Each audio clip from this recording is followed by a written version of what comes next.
युगऋषि विचार श्रृंखला की आज 51 कड़ी आ पहुंची।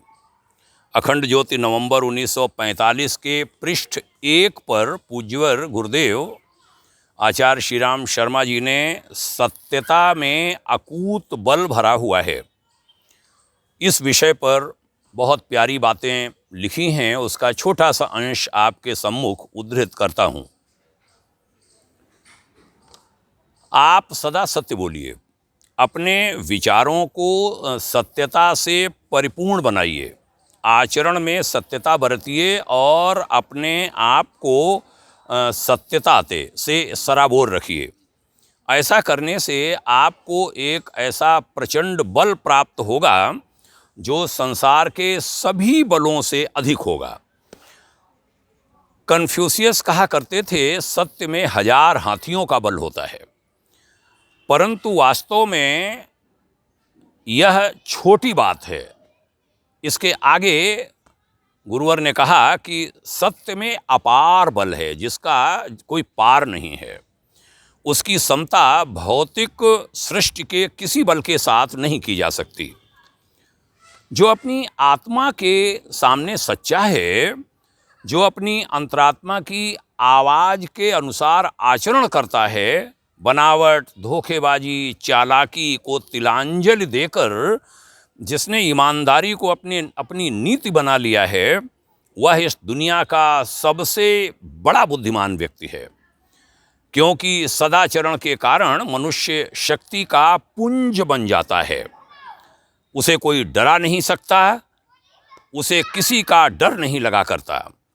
जबकि झूठे और मिथ्याचारी लोगों का कलेजा बात बात में सशंकित रहता है और पीपल के पत्तों की तरह कांपता रहता है।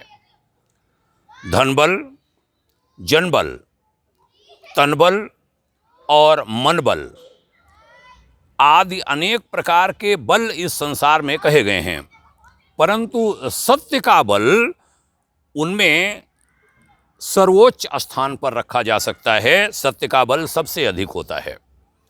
सच्चा पुरुष इतना शक्तिशाली होता है कि उसके आगे मनुष्यों को ही नहीं, देवताओं को ही नहीं, परमात्मा को भी झुकना पड़ता है।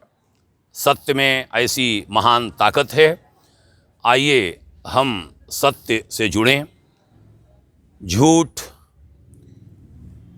असत्य, मिथ्या भाषण, बनावटी बातें, इन सब से बचें और परमात्मा के प्रिय बने।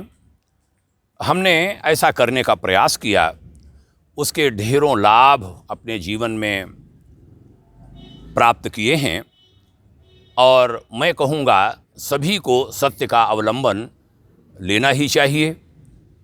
आज के लेखांश को ध्यान से सुनने के लिए बहुत धन्यवाद। आपको आभारी हूँ। निवेदन आज भी करता हूँ कि जो बात अच्छी लगे वह वितरित होते रहनी चाहिए, क्योंकि कहा गया कि शब्द ब्रह्म है। एक दिन हम कोई नहीं होंगे, गुरुवर नहीं हैं, जिनके लिखे हुए लेख के अंश को हमने आपके सम्मुख उद्धृत किया, आज वो नहीं हैं, लेकिन आज उस विचार को आप तक पहुंचाया जा रहा है और वह जीवित हैं, वह सामने हैं। ऐसे ही कभी हम लोग भी नहीं होंगे, लेकिन ये विचार जीवित रहेंगे और लंबे समय तक लोगों का मार्गदर्शन करते रहेंगे। बहुत धन्यवाद करता हूँ आप सभी को पुनः यहाँ तक सुनने के लिए। ओम शांति।